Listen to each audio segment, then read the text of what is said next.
Good morning, everyone. I'm Ankit, and you're watching the analysis of the Union Budget 2025-26, which was presented 2 days back. Now, after 2 days, the dust relating to everything has settled down, so it gives us an opportune time to analyze this budget properly, so as that it is very important from our prelims as well as mains examination. That is why after 2 days, I'll give you everything except political jargons, economic terms, and which is very important for you to analyze the budget. Now, today's budget includes the proposals that have been given by the finance minister on her speech day before yesterday, and also I'll tell you important terms that can be understood in relation to today's budget. Also, we'll be understanding the trends in how the government is spending or how the government is collecting money from the past few years, and that trends helps us analyze the budget in a much better manner. Also, from the examples that we'll see, prelims question in the past have asked questions relating to what is India's tax to GDP ratio in the last 10 years or what is the levels of India's fiscal deficit.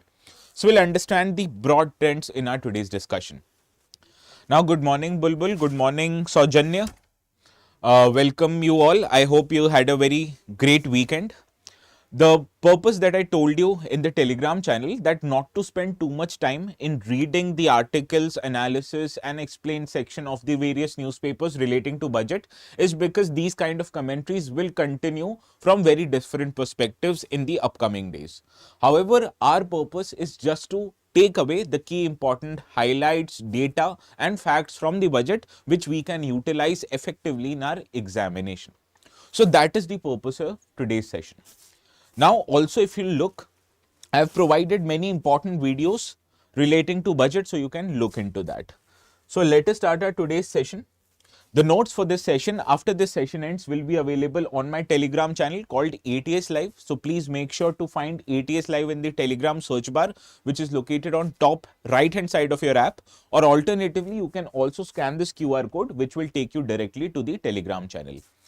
Now, I've uploaded a video which was a precursor to the budget, as I told you important relevant constitutional provisions that mandate union government to present budget every year.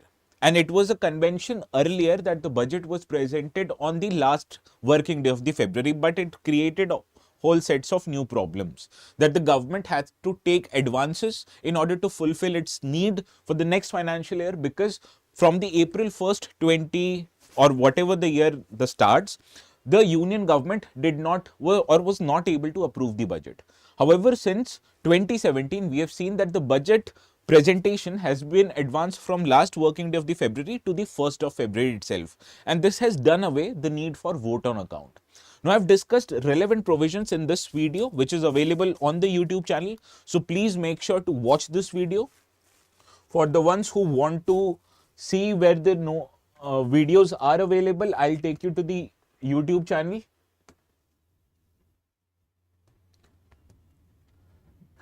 The YouTube channel, as you can see, you can go to the same YouTube channel that I am presenting this video right now. Press on the video section and you'll see this video here, which will help you understand from the constitution and from a very basic static perspective what the budget is and how it is presented every year in the parliament. I've also included the steps which are taken in the parliament for the approval of the budget every year. Understood? So that is very important from your polity perspective. So please watch this video. It is available here. I will be creating a separate playlist in the YouTube also for all budget related videos which you can refer even in the future. Now, coming back to our discussion, as I told you, the union budget was presented by Madam Finance Minister Mrs. Nirmala Sitharaman on 1st of February, and it enumerated every spending obligation that the government will have in the next financial year, and it will also enlist various sources of income for the government, both tax as well as non-tax revenue.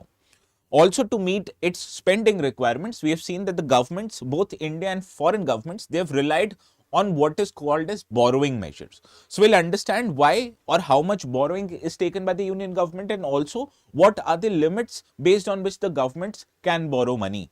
So this is our today's discussion.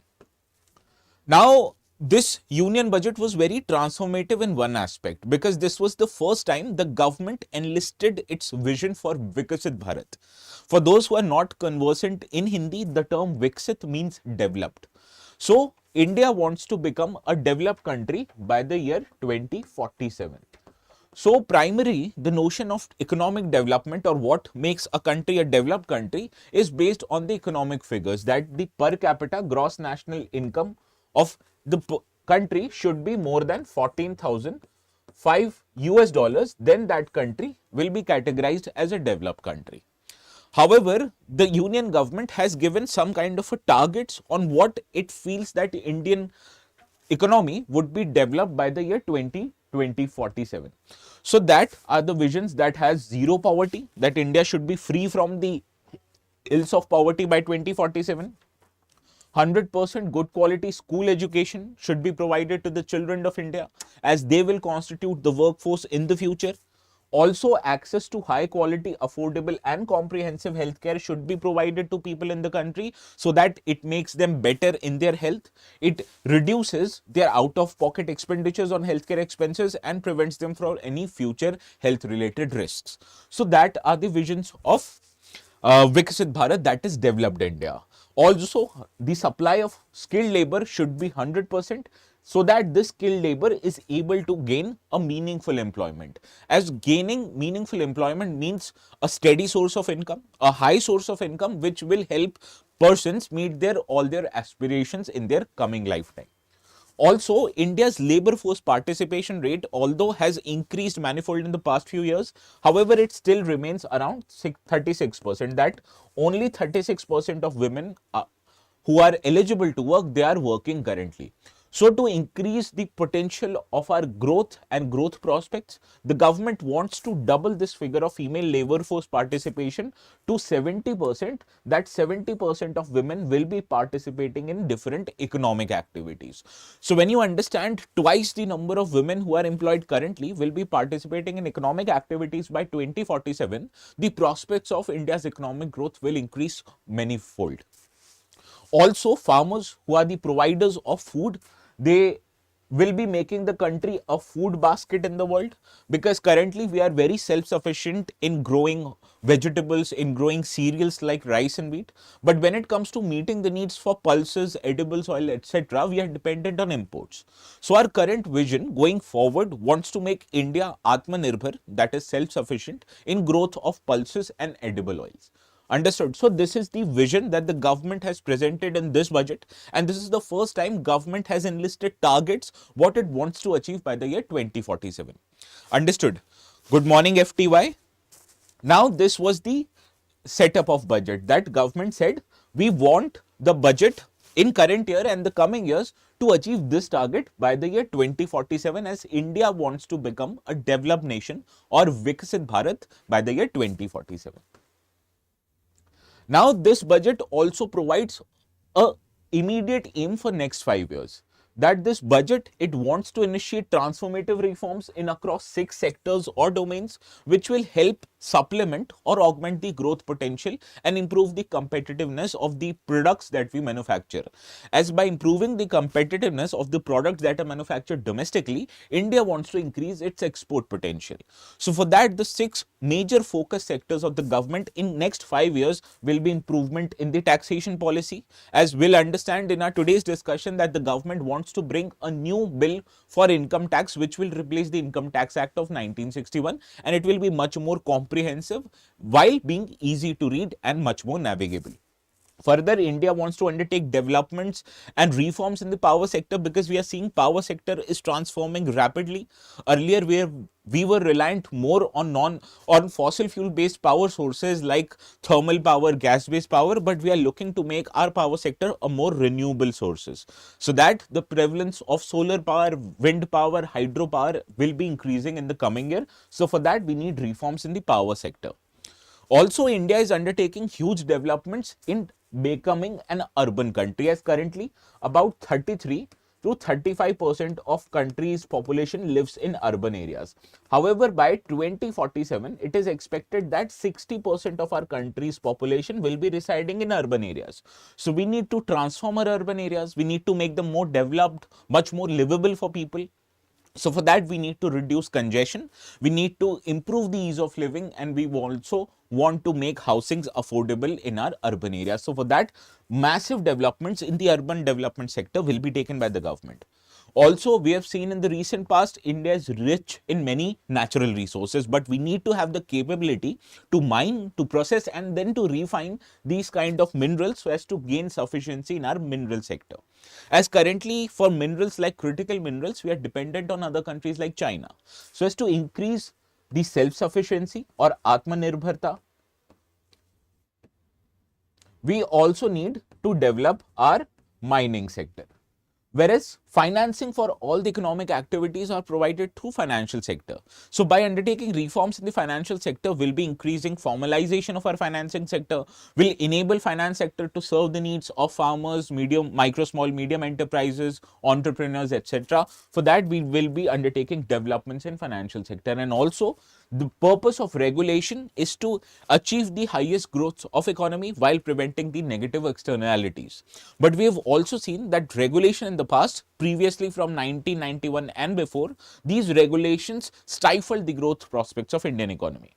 So as to ease the regulatory burden and to increase the trust between regulators and businesses, we want to undertake regulatory reforms.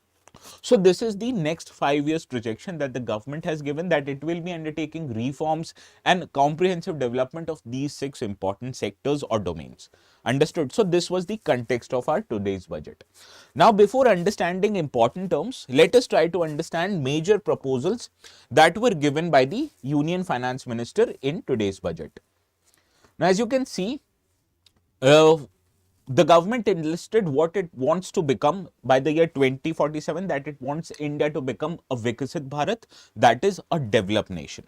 So for that, government gave several kinds of aspirations, that for India to become a developed nation, it should accelerate the potential of growth prospects of the Indian economy. That even we heard in the discussions of economic survey that for India to become developed by 2047, we need to have about 8% of annual GDP growth for the next decade or two. So for that, we need to accelerate the growth prospects of Indian economy. While doing so, we also have to ensure that the fruits of economic development trickle down to each and every sections of the society. That is minorities, people living in forests such as scheduled caste and scheduled tribes, other marginalized sections of the Indian society like women. They should participate in the economic processes so that India can or should secure the purpose of inclusive development, that is development for each and development for all. Further, we need to enhance the spending power of India's rising middle class, because people increasingly they are moving from below poverty line and they are becoming what is called as a middle class category. However, this middle class is a large chunk of population. However, they are burdened with many economic obligations like taxation. So as to increase this spending potential, the government has reduced the income taxes for a certain section of people, which we'll understand in our today's discussion. And all of this purpose is to increase the disposable income that the country's middle class currently has. So by increasing the disposable income of country's population, what the government wants to do is to increase the spending power of India's middle class. And by increasing spending power, we'll see increase in demand for goods and services, which will then be manufactured in India, therefore accelerating the growth potential further. Also, to make the private sector meet this kind of increasing demand that we will see in coming times, we want to invigorate the private sector investments, because only when private sector invest in their capacity building, in setting up of new factories, then only we can imagine these kind of private sector will be able to meet or increase the supply of goods and services in the economy because of increasing demand from the private sector or from the household sector.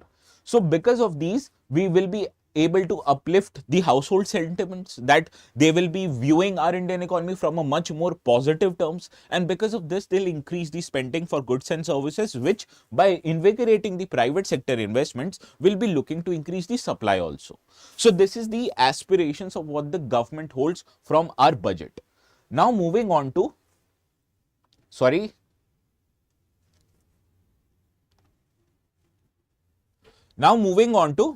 the engines of growth or development that the government has highlighted in today's budget, that India's growth prospects will be primarily driven by four engines, that is agricultural sector, MSME sector, investment as well as exports. So these are four engines of development, and this engine for development will be powered by the fuel. And what these fuels are called? These are called as reforms in each and every sector possible. Reforms in financial sector, reforms in the private sector, reforms in regulatory environment. All of this will unlock the potential of Indian economy, and the guiding spirit of India's growth prospect will be inclusivity. That the fruits of economic development should not be cornered by the more prosperous side of the Indian economy, but by each and by all of the Indian population. So that is the ultimate goal of Indian government, that is driving the economic prospects or driving the economic growth while making it inclusive. That is, the fruit of economic developments are cornered by each and everyone. Also, the final destination that the governments want to achieve, the final destination that the government wants to reach is ultimately the idea of Viksit Bharat. That is, by the year 2047, India becomes a developed nation, and the targets we understood in the previous slide. So this is what the government wants to do in the past few months. Now, Finance Minister highlighted the development measures, and she enlisted that the developmental measures will be undertaken from focus on four different sections of Indian population, and she termed it as Gyan. Gyan for her means Garib, which in Hindi means poor, youth, which you already know, Annadata, it's not Annadata or Anna term for Tamil, it's Andata. Andata, for English translation, it means Anna means food, and Data means provider. So Andata, that is provider of food, are Indian farmers. So that is what A stands for, and N stands for Nari, which means in Hindi women. So these are the four focus points of the union government, that is Garib means poor, youth, Andata means farmers, and Nari means women. So all these four will be the focus of government sector in the coming months. Now moving to the developments taken in the India's agricultural sector, that what India wants to spur agricultural growth, and while doing so, India wants to make India, or government wants to make India a prosperous rural community, and there are many benefits to it, because we understood in our previous discussions also, agricultural sector, it contributes 16% to India's GDP. Whereas contribution to our employment is concerned, here agricultural sector employs about 45% of people in our Indian economy. So that is why transformation of agricultural sector is very important. First of all, we need to increase the contribution of agriculture to our economy, and we also want to shift these many workforce into other sectors such as manufacturing and also to services. So for that, we need much more better agricultural sector. We need to increase the incomes of farmer, and for that, transformation and reforms in the agricultural sector is a must priority. So for that, the government has given many suggestions. First is that the government is bringing a national mission on high yielding seeds. First of all, to grow much more crops, we need high yielding seeds. And currently, Indian farmers, they are not utilizing the seeds purchased from markets, but rather they are more reliant on seeds that they are getting out of their previous farmer yields. However, we have seen reliance on traditional fields and not on high yielding seeds have affected the yield prospects of Indian agriculture. So the government, it wants the national mission on high yielding seeds that should provide high yielding seeds to the farmer at much cheaper cost, which will lead to increased yield of agricultural crops while making these crops pest resistant and also climate resilient. So this is the intention of the government. So as to promote yields, the government is focusing on delivery of cheap as well as good quality high yielding seeds. Further, we have seen that the farmers presently, they were more reliant on non-formal credit sources like local money lenders. However, as a uh, vulnerability, these money lenders, they charge high interest rates to the farmers. So the intention of the government is to make available formal credit from banks and NBFCs to the farmers so they can use these money productively to increase the investments in their agricultural sector. And recently, not so recently rather, about 2.5 decades back, the government introduced what was known as a Kisan credit card, which was a form of credit card which the farmers can use to meet the needs for their credit requirements. And this Kisan credit card provided loans for rupees 3 lakhs in general. And the upper limit for this 3 lakh loans has been increased by this budget, and this has now been increased to rupees 5 lakh. And this currently covers short-term loans to about 7.7 crore farmers, fishermen, dairy farmers, etc. And earlier, this was only available to farmers in the country, but also now includes allied sector like animal husbandry, fisheries, dairy farmers, etc. So the benefits of credit limit will be provided to farmers, and this has been enhanced from 3 lakh to 5 lakh in this year's budget. Also, the Prime Minister Dhan Dhanya Krishi Yojana will be brought by the union government, which aims to promote agri-district program, as it will cover 100 districts, which will help 1.7 crore farmers. And this scheme has been modeled on aspirational district program, as 100 districts where the agricultural yield currently is not so high, these will be developed by convergence of various agricultural scheme. And the ultimate intention of the government is to increase the productivity and also to increase the yield in these 100 districts. And for that, Prime Minister Dhan Dhanya Krishi Yojana for developing agri households and agri districts program has been brought by the government. Also, India is a key producer of cotton, which you can understand provides a raw material for India's textile sector, which is a developing sector currently, and it is a very remunerative sector when it comes to export potential of Indian economy is concerned. However, the meat or the needs for extra long staple of cotton variety currently, India is not able to produce it. So government is making or bringing a mission for cotton productivity, which is a 5-year mission, and it will promote the development of extra long staple of cotton, which we understand are a better form of cotton and can be used for many textile related purposes. So this has the potential of providing raw material to India's textile sector, which also has the potential of increasing India's export prospects, particularly from the textile sector. Also, makhana, we have seen in English, which is known as fox nuts. These are emerging as a very healthy variant of snacks, as these are very low calorie and light in nature and has several health benefits. Now, the production of makhana or fox nuts, the 90% of global production currently is done in just one area of Bihar, that is the Mithilanchal region. So government is trying to promote the potential of makhanas or fox nuts by bringing or setting up of a makhana board in Bihar, as it will provide farmers the necessary production training. It will tell them the necessary processing capabilities or the value additions that the farmers can do, and it will ultimately increase the income of fox nuts farmers who are primarily located in the state of Bihar. So these were the 5 important steps that the government has brought for agricultural sector's development, in addition to many other developments that we'll see in our today's discussion.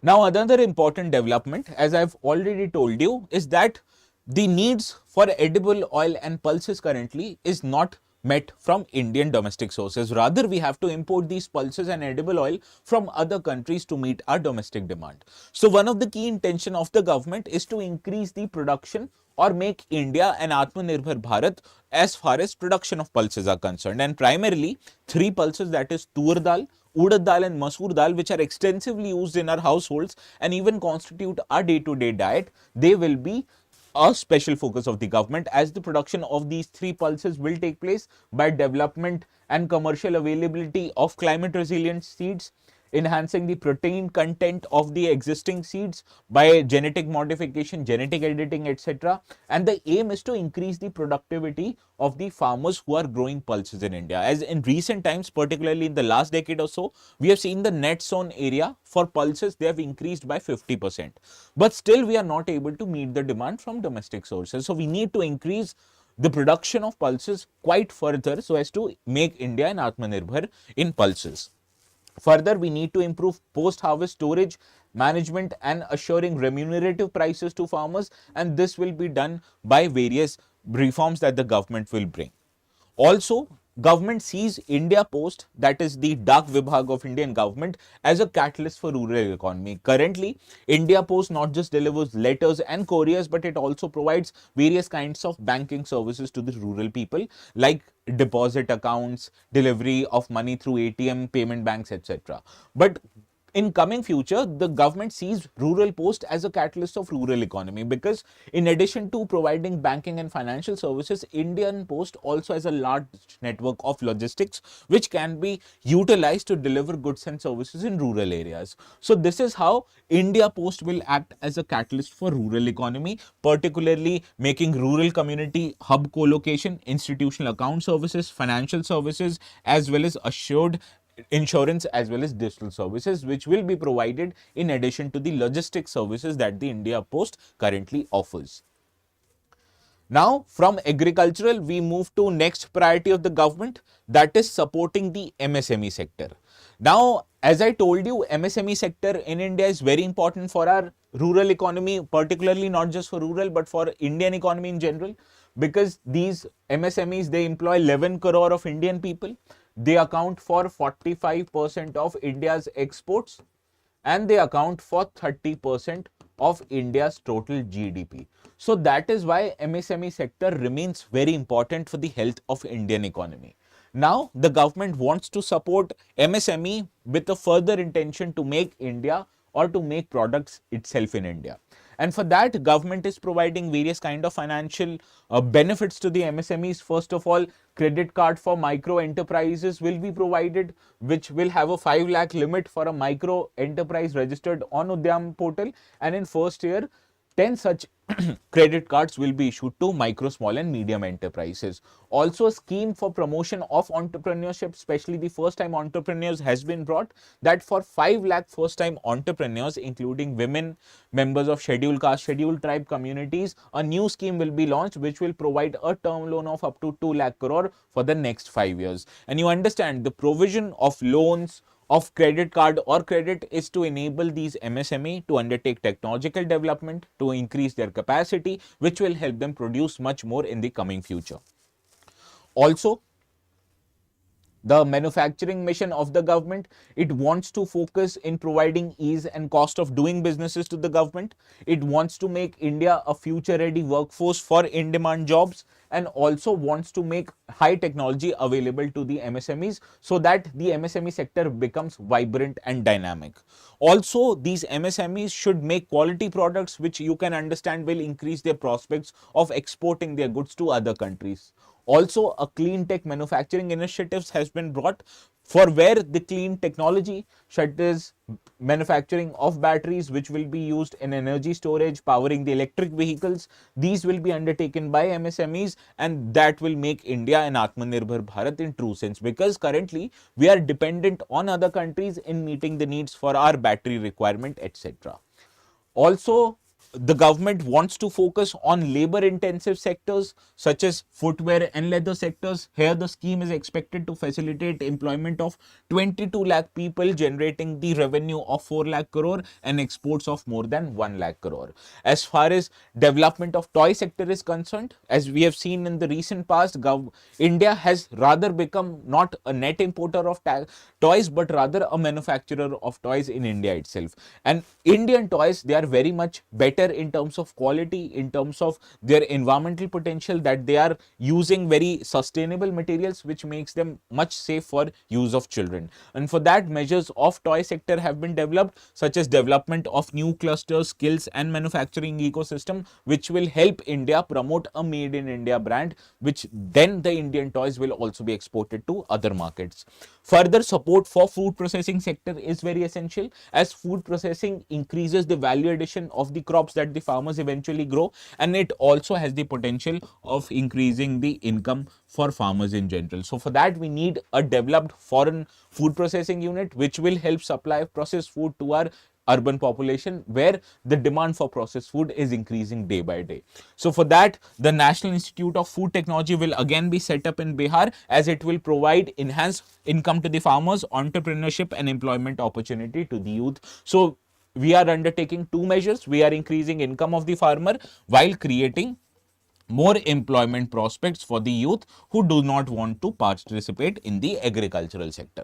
Understood? So these are the benefits of developing a particular MSME in the labor intensive sectors like footwear, leather, toy sector, as well as food processing sectors. Also, in terms of financing, the government revised the eligibility of MSMEs. Earlier, for credit guarantee cover, the MSMEs, they were covered for about 5 to 10 crore rupees. Now this has been increased twice by 10 to 20 crore rupees for MSMEs and startups, whereas for credit of exporter MSMEs are concerned, here loans up to 20 crore rupees are covered under the credit guarantee cover. Also, in terms of classification of what makes a company a micro enterprise, small enterprise or a medium enterprise, here the classification will also be revised by the government, as currently this has been increased by 2.5 times, whereas the turnover limit has been increased by 2 times. Understood? So this is how the criteria from micro enterprise, small enterprise and medium enterprise will be revised in terms of investment, that is by 2.5 times, and in terms of turnover it will be increased by 2 times. So these are the developments that have been suggested by the finance minister as far as development of MSMEs are concerned. And why MSMEs are important? As I told you, they employ close to 11 crore people. They account for 45% of exports out of India, and they constitute 30% of India's economy. Understood? Now moving to the next sector, that is investment. Now for that, the government has said that it will not just invest in people, but rather it will also invest in economy and in innovation. So for that, we'll start with investment in people. Now investment in people means that India or Indian government wants to make people of India a much more employable, educated and healthy youth. And for that, the government has brought Saksham Anganwadi and Poshan 2.0 scheme, which will improve the nutritional ability of our Indian population, and it will also ultimately lead to improved health prospects, and it will also enable them to get educated in a much more better manner.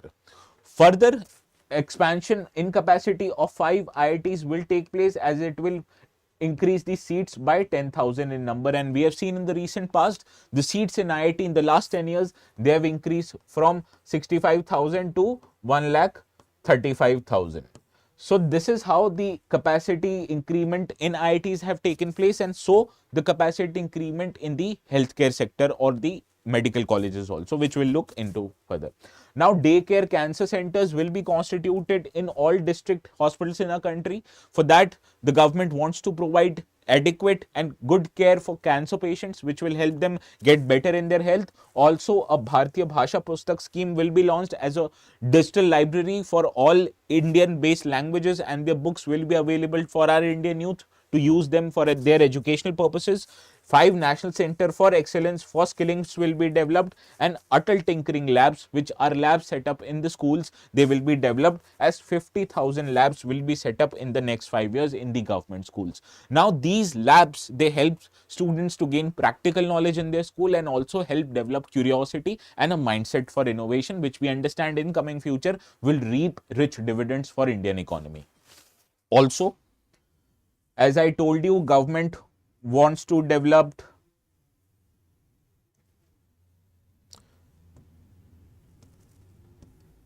the government wants to develop broadband connectivity, which will be provided in all secondary schools and primary healthcare in rural areas. As I told you in our economic survey discussion, that government is undertaking a BharatNet project where the optical or fiber cables are laid down in the rural areas, which will help reach the high-speed broadband internet even to rural areas.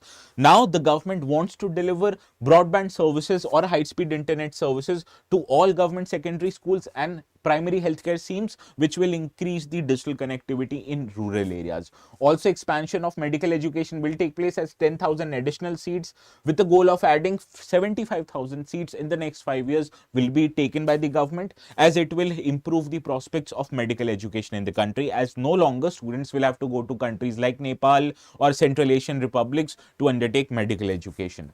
Also, PM Swanidhi scheme, which we saw was introduced during the time of COVID-19 pandemic, and this scheme provided working capital to the to the urban hawkers or the roadside sellers, as these people, they suffered immensely due to lockdown, and that regulated or that eliminated their economic prospects. So as to prevent them from becoming poor people or becoming more vulnerable, the government provided them with 10,000 rupees worth of credit support for a short term, which will help these people undertake their employment activities further and help them achieve self-entrepreneurship.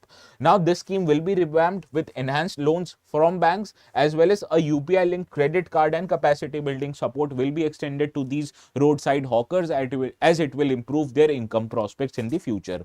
Also, welfare of online platform workers we see is a big issue in India, as currently many youths in our country, they are dependent on online platforms like Zomato, Swiggy, Ola, Uber to undertake or to meet their day-to-day income needs. But these people, they are also very vulnerable as far as lack of social security is concerned, because they are not engaged in a regular employment. Rather, they are paid for their services by these platforms without paying for any kind of social support which they can use after they become retired from their work. So government is looking to provide them with healthcare support under PM Jan Arogya Yojana, that is Ayushman Bharat, and also they will be listed or registered on eShram portal, which will provide other benefits as far as already existing government social security schemes are concerned. So this was the future of Indian youth. Now let us move to the another sector, that is investing in Indian economy and infrastructure. Now, for that, the government is taking support or extending support to states with an outlay of 1.5 lakh crore rupees, as these loans will be provided on a long-term basis without any interest, and these will be utilized by states to undertake capital expenditures like construction of road, bridges, etc. Also, government is extending or is intending to achieve a 100% target for Jal Jeevan Mission, which is a mission that provides piped water drinking supply to rural households in India. And to achieve 100% coverage, the mission has now been extended till 2028 with an enhanced outlay that will enable government to reach or to supply drinking water to each and every household in India with the help of pipes. Also, power sector reforms are going to be developed, as it will incentivize distribution and augmentation of intrastate transmission. As you can understand, India's power sector, particularly state-owned distribution companies or discoms, they were facing stressed financial balance sheet. However, to reduce their stress, the government is trying to encourage or nudge the state governments to undertake reforms in the private sector, and for that, additional borrowing for about 0.5% of gross state domestic products will also be provided to states in case they take reforms in their power sector.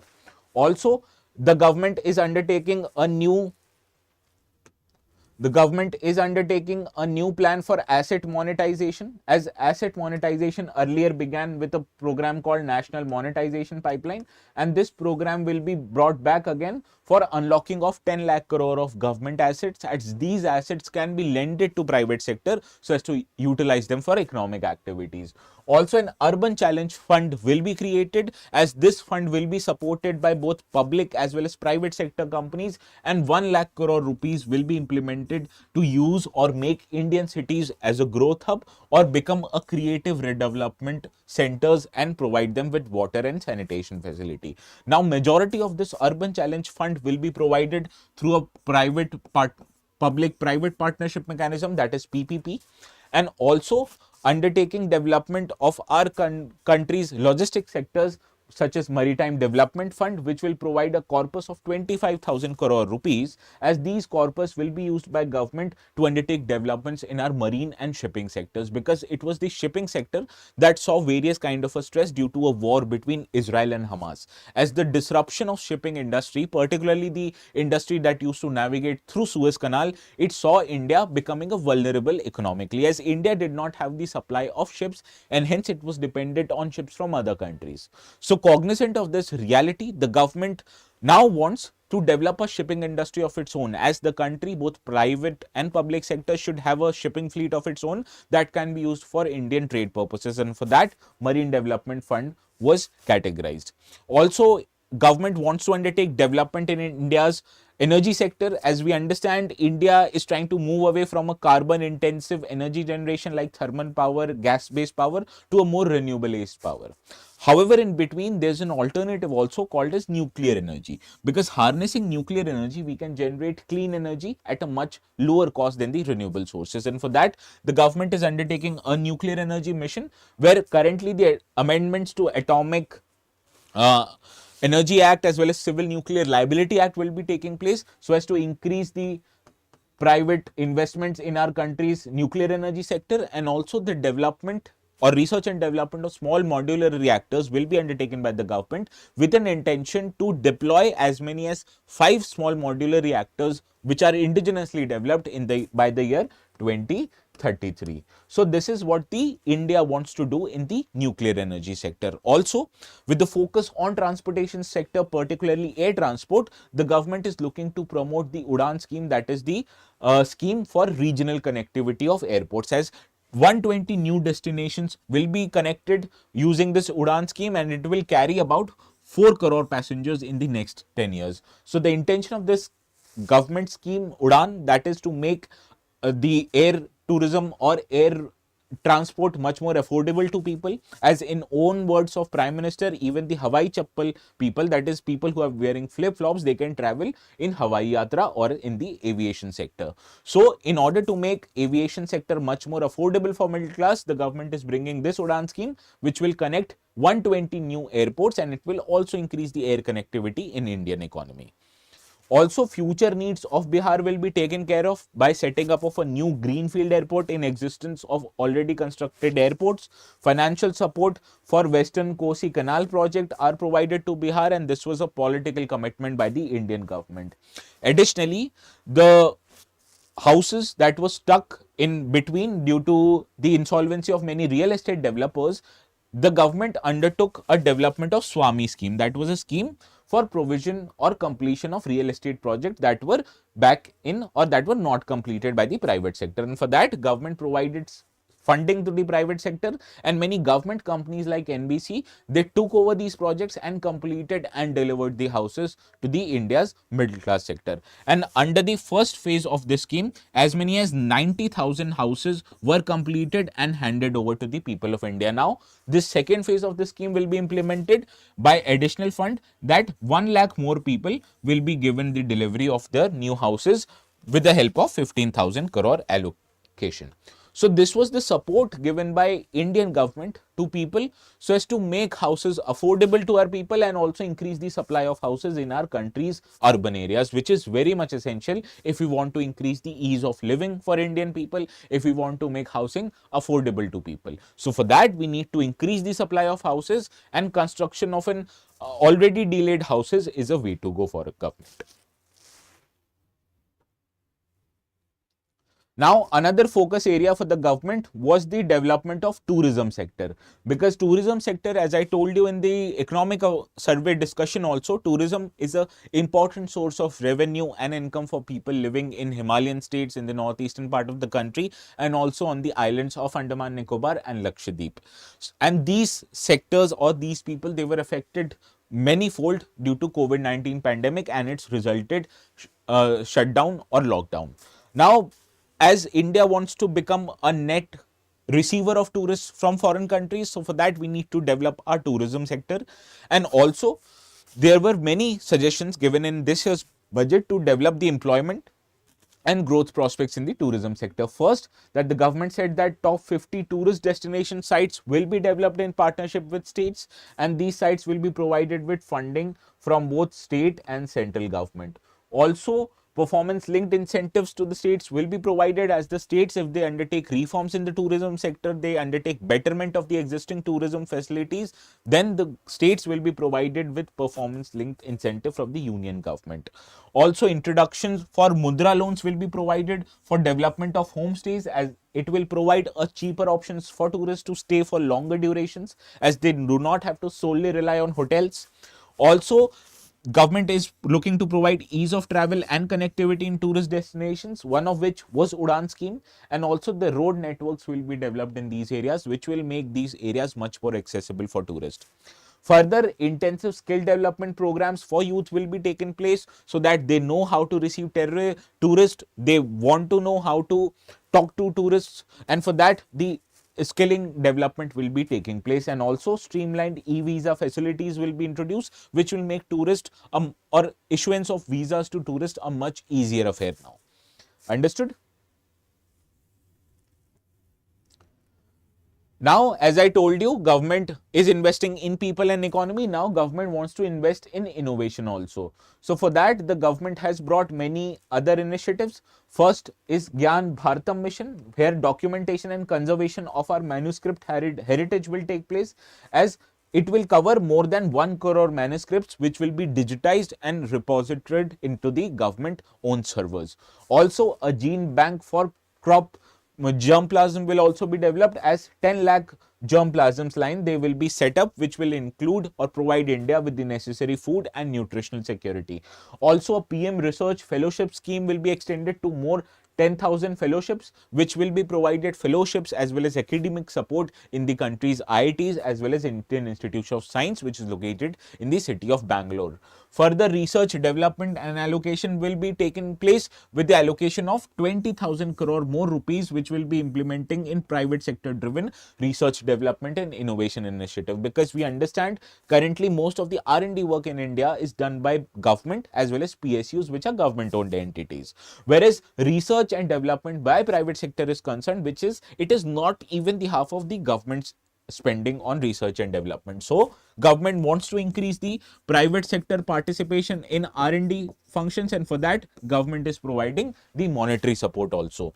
Also, national geospatial mission will be taking place, which will provide a foundational geospatial infrastructure to businesses in India. As you can understand, maps or India-based developed maps can be provided to businesses, which can use these maps to navigate, to deliver goods, to deliver services. For example, delivery of food, delivery of quick commerce items, or delivery of e-commerce websites. So for that, the PM Gati Shakti data will be also provided to private sector, and these private sector they can utilize geospatial data or the data from the government to undertake businesses opportunities. So this is how the government wants to improve its investment in innovation, in promoting research and development, in promoting technological development, and also making Indian workforce a much more research oriented workforce, as these workforce will in future innovate, which will also increase the potential of technological developments in India.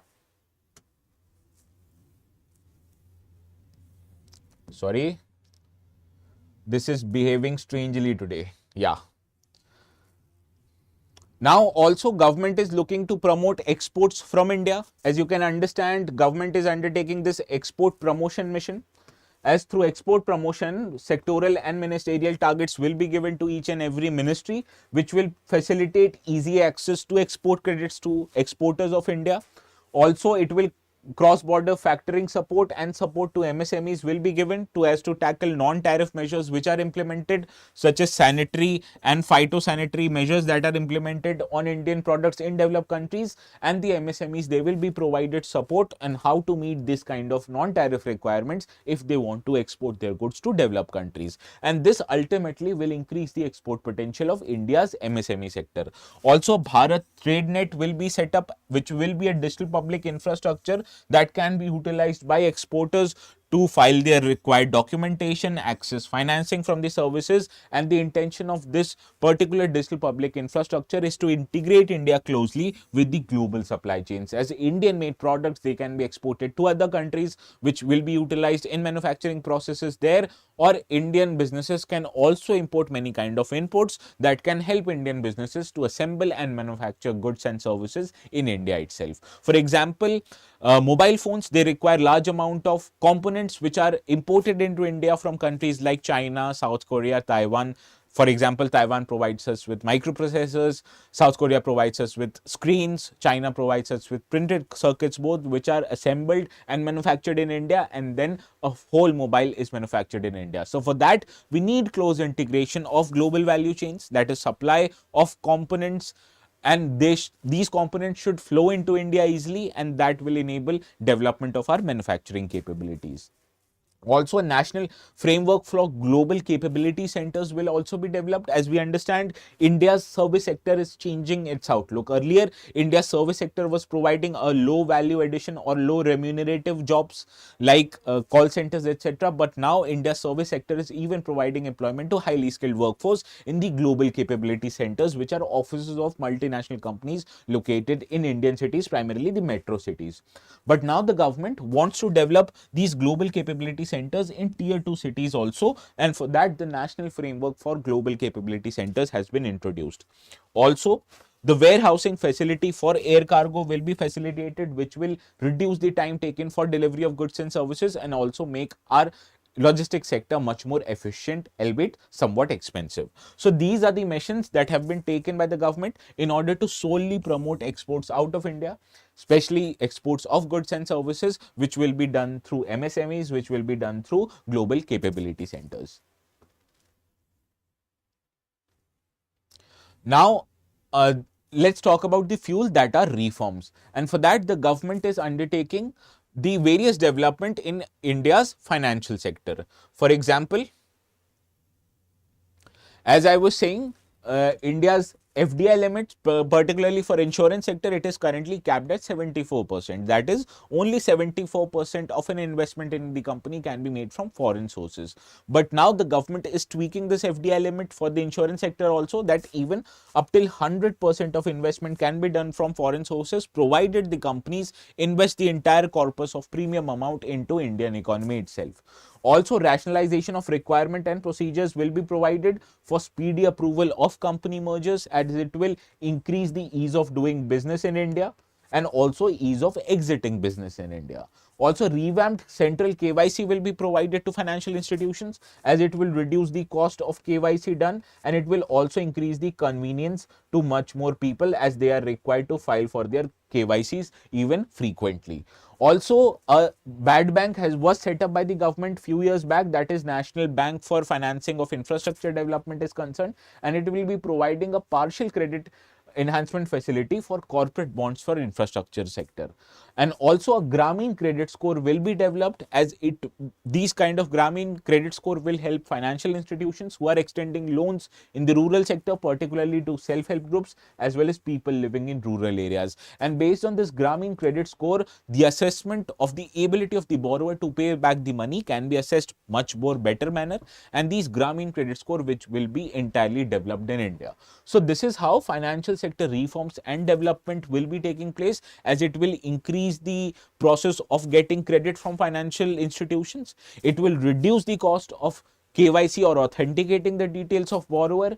It will also provide rationalized requirement and speedy approval for businesses if they want to invest in new businesses or exit new businesses, and the FDI limit, particularly in insurance sector, has been eased so as to promote investments from abroad. So these are the major developments done in the country's financial sector. Now let us look at other measures. As I told you already, the government is undertaking several tax reforms, one of which is changing indirect taxes and proposal to introduce a new income tax bill which will replace the Income Tax Act of the year 1971 because 1961. Now, this Income Tax Act was brought many decades back, and since then it has been subjected to many amendments, which has made this piece of legislation a bulky legislation and also quite difficult for persons to comprehend. So, as to simplify the provisions of Income Tax Act, a new bill will be introduced in a week's time as per the Finance Minister, and this will change or reform the way taxes are collected by the government. Also, regulatory reforms are very much essential if we want to ease out the process of regulation in India, because in the past we have seen, particularly in the license permit raj era, the regulations, they acted as a hurdle or they stifled the growth prospects of Indian economy.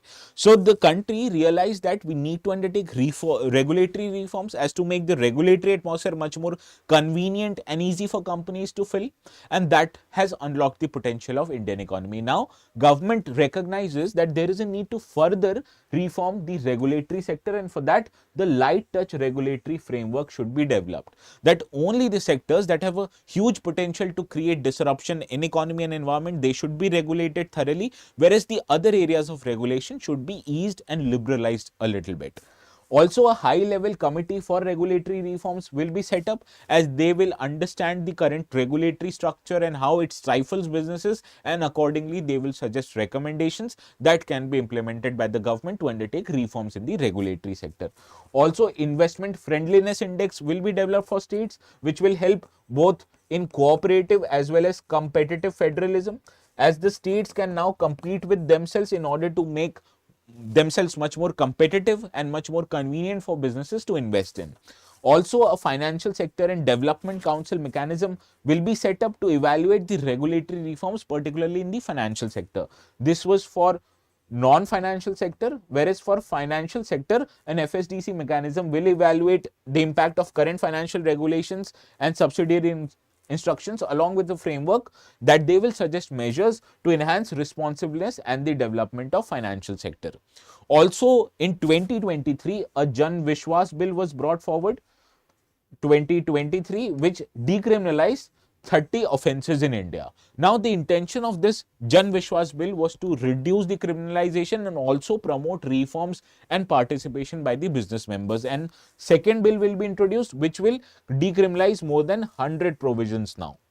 So this aims to increase the trust of businesses in India and trust between businesses on one hand and government on other, because then only we can understand the regulatory infrastructure in our country will be overhauled, as it will be made much more light touch in nature, and it will encourage investments by business and participation in business activity. Understood?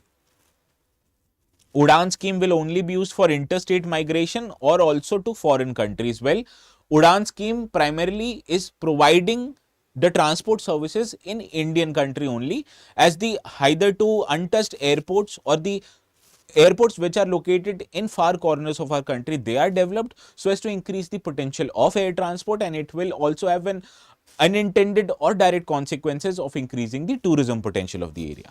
I hope you understand this FTY. Now, the government also in her, or the finance minister in her second part of the speech, brought many proposals to overall the indirect taxes and the taxes which are levied in Indian government. For example, let us start with the indirect taxes. For that, the government is undertaking reforms in the tariff sector, so that to remove tariffs from goods that are imported in our country, and the intention of this to increase the import and also to make imports much more cheaper in nature. So that is why by cheaper imports, we can promote businesses, as the businesses and the manufacturing industry which are using these inputs for undertaking manufacturing purposes, they'll be able to import them with ease, import them at much lower cost, and it will ultimately increase the competitiveness of the Indian goods and services that will be exported to other countries. Understood? And also, government will not apply more than one cess or surcharge, as it will look to keep the cost of inputs low. Also, it will apply equivalent cess to maintain effective duty incidence, as the cost of imports will be equalized and it will be available to businesses at a much more uniform rates. Also, the government brought many sector specific proposals, all of which were intended to increase the import into India. For example, government wants to make in India, and for that exemption to many key imports such as open cells which are used to manufacture LED TVs, looms for textiles, capital goods for developing lithium ion batteries for mobile phones and EV. All of these machineries can be imported at a much lower cost now because the government has reduced the duties on it, and in some cases even the basic customs duty have been removed from these products. Also, government wants to promote maintenance, repair and overhaul in key sectors like transportation sectors, railway, aviation, etc. And for that, exemption of 10 years on goods which are used in these kind of activities, or the capital goods which are used in these kind of activities. Here also the basic custom duty have been eliminated. Also, government wants to promote exports for our country, and for that duty-free imports or inputs for goods and services will be provided for country's handicraft and leather sector, which you understand is an employment intensive sector. Further, government will facilitate the setup of trade by increasing the time limit for finalization of provisional assessment, because the provisional assessment is the process where the taxation authorities, they assess what kind of taxes will be given by the businesses. Now there is no time limit to it, but by putting a time limit, the government wants to make sure that the assessment is come to a conclusion, and it provides a definite time frame and the definite areas in which the private sector will have to pay taxes to the government. Also, the government is improving the access of life-saving medicines, as many medicines currently for treating rare diseases or treating non-communicable diseases like cancers, etc., they are imported into the country, and this import duty which is levied on these imports, they increase the cost of medicines, ultimately affecting the ability of patients to buy these medicines. However, to make these medicines cheaper, the government is reducing or bringing many 36 life-saving drugs and medicines in the exempted list, that they will not be taxed in any form. And 6 medicines which are essential in treating cancers, they will be charged at a low duty of 5%, whereas 37 medicines and 13 new patient assessment programs which are undertaken by country's pharmaceutical sector, they will also be brought in assessment list, so that the taxes on these imports, they are eliminated by the government. And these are done for medicines for treatment of rare diseases, cancer and severe chronic diseases. So ultimately the lives and of or ease of life of people are getting improved by the government's measures. Now moving on to the direct tax provisions by the government. Here the government is focusing specially on India's middle class, and in her speech, the most highlighted part of her speech was that the government has exempted tax for people who are earning up till 12 lakh rupees every year. So if you are earning 11.99 lakh every year, the tax burden on that individual will be zero. So that is why income tax exemption has been provided for people who are earning less than or up to 12 lakh rupees. Whereas people who are earning more than 12 lakh rupees, here also the tax slabs have been rationalized, and now the burden of taxation even on people who are earning more than 12 lakh have been reduced. And the intention of this reduction in income tax burden on people of India is to increase disposable income, as these disposable income can be used by households to get or increase the demand for goods and services, and by increasing in demand for goods and services, government wants the private sector to fulfill these demands. So ultimately, increase in disposable income will promote demand, and this will have an immediate impact on growth of India's GDP. So that is how governments through its expansionary fiscal policy is looking to promote India's domestic growth. Understood? And this is how done through rationalization of taxes and reducing the burden of taxes on India's middle class. Also, government is looking to ease the doing of businesses by introduction of scheme for determining arm's length prices and scope for safe harbor rules, which will ultimately reduce litigation and provide certainty in international taxation, and these are done to promote investments in our country.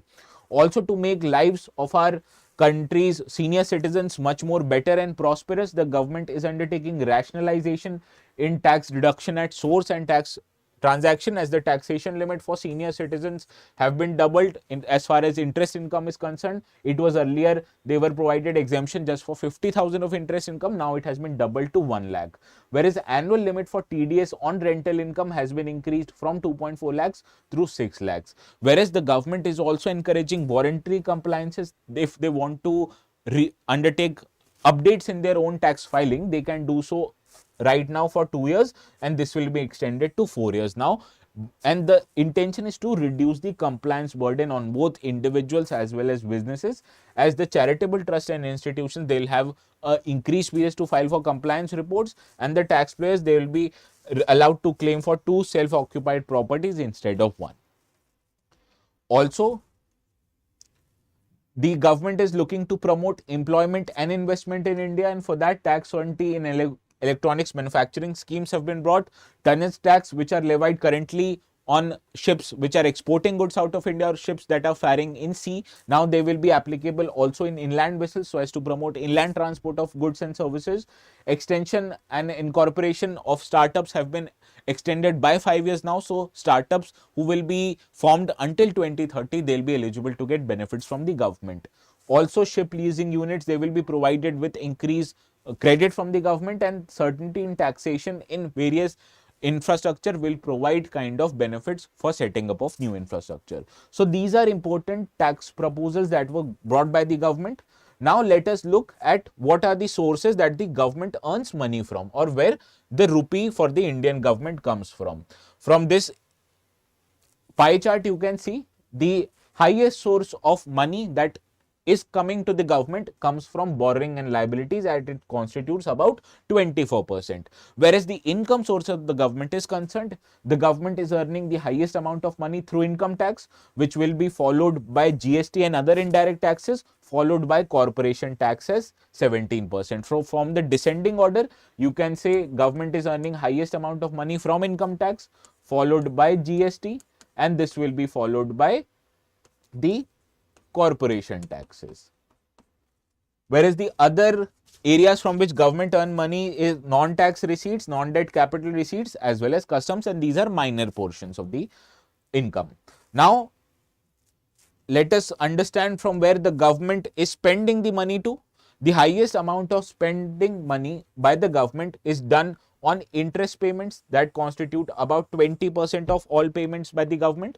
This was higher than the state share in taxation and duties, which constitute 22%. Now, Union government, by the recommendation of Annual Finance Commission or the Union Finance Commission, it gives certain portion of its income to the states, which constitute 22%. Whereas its spending requirement is concerned, government is spending 20% of its income on meeting the interest payment needs. It is spending 16% on central sector scheme. These are the schemes where government contributes 100% of the funding. Whereas the third comes the centrally sponsored scheme that are at 8%, followed by other expenditure, finance commission and others transfer, as well as defense spending. So in terms of spending, interest payments are highest, followed by central sector scheme, followed by centrally sponsored scheme. So these are the areas where the government is spending major money to. Now let us try to understand what are the various trends or what are the related terms. Now, you will be understanding or going through many terms in the budget, first of which is fiscal deficit. Now, fiscal deficit is relatively or quite simply the difference between total earnings of the government and total spending of the government. As you understand, government is spending more money that it is earning, so as to meet the amount of expenditure that it is required to do, government borrows money from other sources, and this is attributed as a fiscal deficit. Whereas other term is called as revenue deficit, that is the difference between revenue receipt and revenue expenditure. Whereas the third term is called as effective revenue deficit, because if you reduce the amount of grant in aid that the state provides or the union government provides to states for creation of capital asset, and if you remove this amount from revenue deficit, you get effective revenue deficit. So this highlights effectively what is the money government is incurring on meeting its revenue deficit. Whereas primary deficit, it is measured as the difference between fiscal deficit and the interest amount that the government is paying every year. So primary deficit highlights what is the money government is borrowing every year to meet its capital investment requirements. Understood? Now, effective capital deficit, it is actually combination or summation of capital expenditure by the union government and the money that government transfers to state governments for creation of capital assets. So when you combine these, it gives you a higher amount of money, that is the effective capital expenditures. So these are the important terms that are given in the budget. Now let us try to understand various amount of money that the government is getting it or spending on various kind of obligations. Now, total revenue receipts of the government, it stands at 34.2 lakh crore rupees, whereas the total capital receipts, which includes borrowing of about 15.68 lakh crore rupees, it is 16.44 lakh crore, whereas the total receipts by the union government is 5 lakh 50.6 lakh crores. Okay, so these are the major spendings with which the government is entitled to. Now, let us look at the expenditures made by the union government. Here, the effective capital expenditure, or the total amount of money that the union government is spending on meeting its capital expenditure requirement, it is more than 15.4 lakh crore rupees. Whereas in terms of percentage, the revenue deficit in this or in the next financial year, it will be 1.5%, which will be followed by effective revenue deficit of 0.3%. Whereas fiscal deficit, which is the indicator or which is mandated by the government as per the FRBM Act, here the fiscal deficit will amount to 4.4%. So these are the important figures that you have to remember, and you can quote these figures in your mains answer writing. Now, you can understand the questions that have appeared in the prelims examination. It helps you, or it wants you to highlight what are the trends related to tax revenue or what are the trends related to fiscal deficit. So in that regard, let us try to understand what are the important trends in our India's tax receipts. Now you understand, earlier Indian tax receipts, they were majorly earning from indirect sources like GST, sales tax, etc.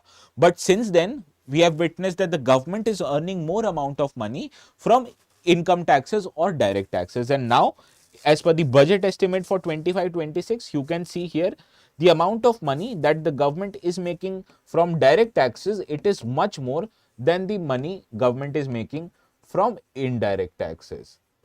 Now, any government would want to increase income from direct tax sources because these are progressive taxes, which means higher amount of money that you earn, you are liable to pay more taxes. Whereas on the other hand, the burden of indirect taxes like GST, they are levied equally on persons irrespective of their income. That is why making them regressive.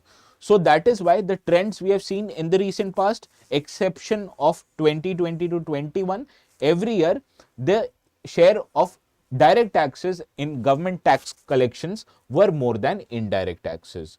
However, in terms of tax to GDP ratio, here it has not followed a consistent trend. Rather, it reduced in 2019-18 before increasing in 2021-22.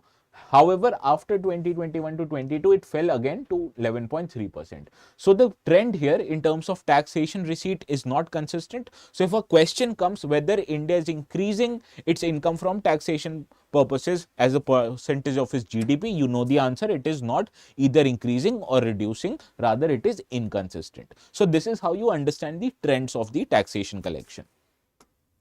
Now, let us understand the trends associated with various kind of deficits, particularly fiscal deficit. Now, as per the FRBM Act, which is Fiscal Responsibility and Budget Management Act 2003, the government of India, it is mandated to control the amount of its borrowing. That is, it gives certain kind of exemptions that in emergency purposes, the government can increase its borrowing. However, it has to keep these kind of borrowings low after the emergency situation have subsided. Now, in 2020 to 21, this was the time when India and the rest of the world was under the crisis of COVID-19 pandemic. And as a result of economic and lockdown that was initiated to control COVID-19 pandemic, India's growth prospects, it suffered immensely as people, they were not earning money. Hence, the taxation collection by the government reduced. The government spending increased manifold as far as social sector spending in sectors like social security, healthcare are concerned. So for that, the government has to incur a large amount of borrowing to meet its spending needs. So for that, in that year itself, the fiscal deficit of India's government was 9.2% of its GDP. However, cognizant of its responsibility and authority of the FRBM Act, the government since then has reduced progressively the amount of fiscal deficit. So from 2020 to 2021 onwards, you have seen there is a progressive decline in India's fiscal deficit trend, which increased due to COVID-19 pandemic. So in case the last 5 years of fiscal deficit is asked, you understand fiscal deficit in the past few years have decreased every year, and it is expected to be 4.4% in the next financial year, that is 2025 and 26. Whereas the sources of borrowing for government is concerned, the largest source from which the government borrows money is by issuance of the market borrowing, that is through issuing of government securities. Whereas other short term borrowings are concerned, next financial year it is expected to be nil.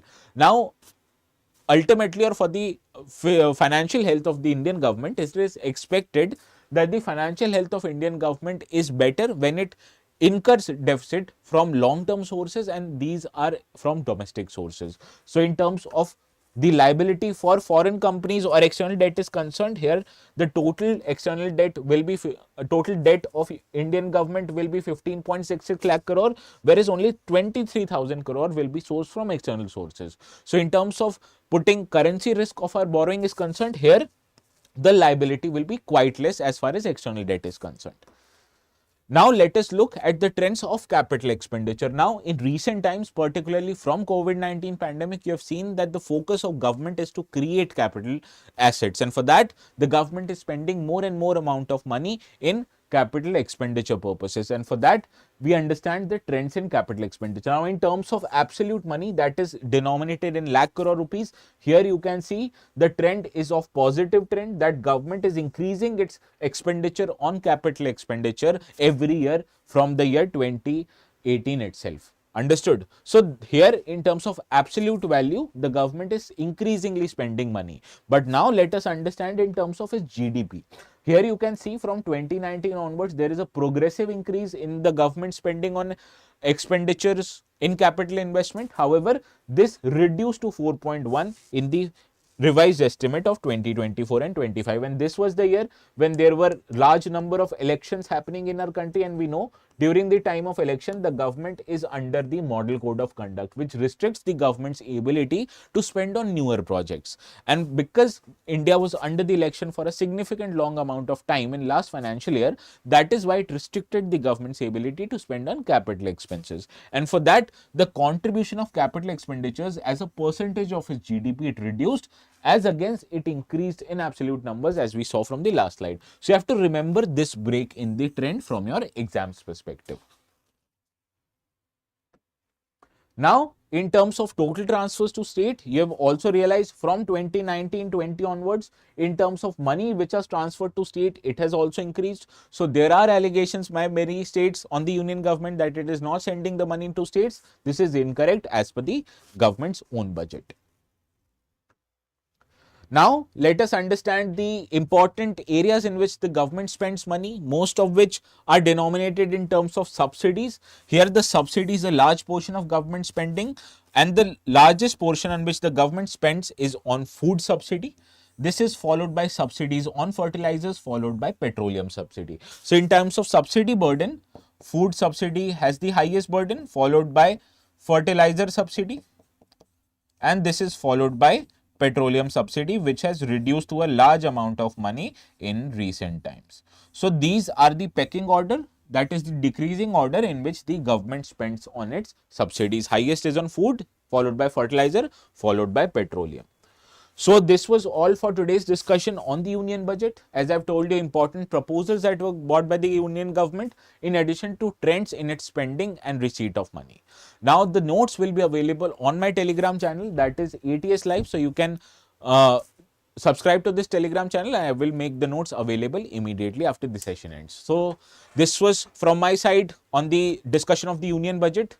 Please stay tuned to our YouTube channel for more such updates. Until then, I'll see you again tomorrow at 10 a.m. sharp.